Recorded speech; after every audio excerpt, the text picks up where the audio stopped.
Today is Tamuz, the beginning of the 3 weeks. It's a time for us to really reflect. The Gemara doesn't talk about the might of the Romans in destroying the Beit HaMikdash or the might of the Babylonians. It talks about the Sinat Chinam of Jew against Jew. One of the main 4 fast days that we have, excluding the fast of Esther and Yom Kippur, they all have to do with the destruction and the period that came for the destruction of the Beit HaMikdash, both the Beit HaRishon and the Sheni, and that the misbehavior of Jews. Very famous story in the Gemara that they used to have a thing where there'd be a race who would do a certain which young Kohen could do a certain korban, and on the ramp. And at one of these races, one of the guys saw that he might be losing, so he took out a knife and stabbed the other guy. And what were they concerned about? Whether or not the dead body interfered with the korbanot, with the kedusha, with the holiness and the sanctity of the place.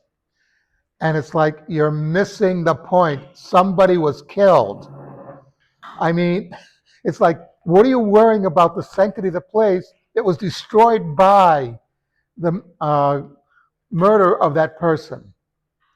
So this is a time period that we have to reflect on these things, that we have to try to give more tzedakah.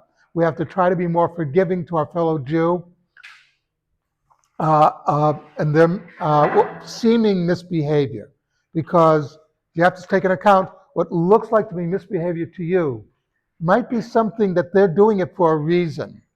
So you should take a step back and think, maybe they have a reason to do this.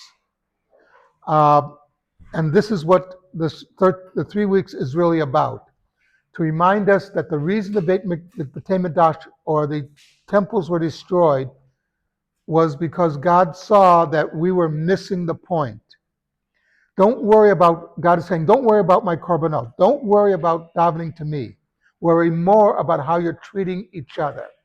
Because God says, I can handle you not doing the right korban or the right offering.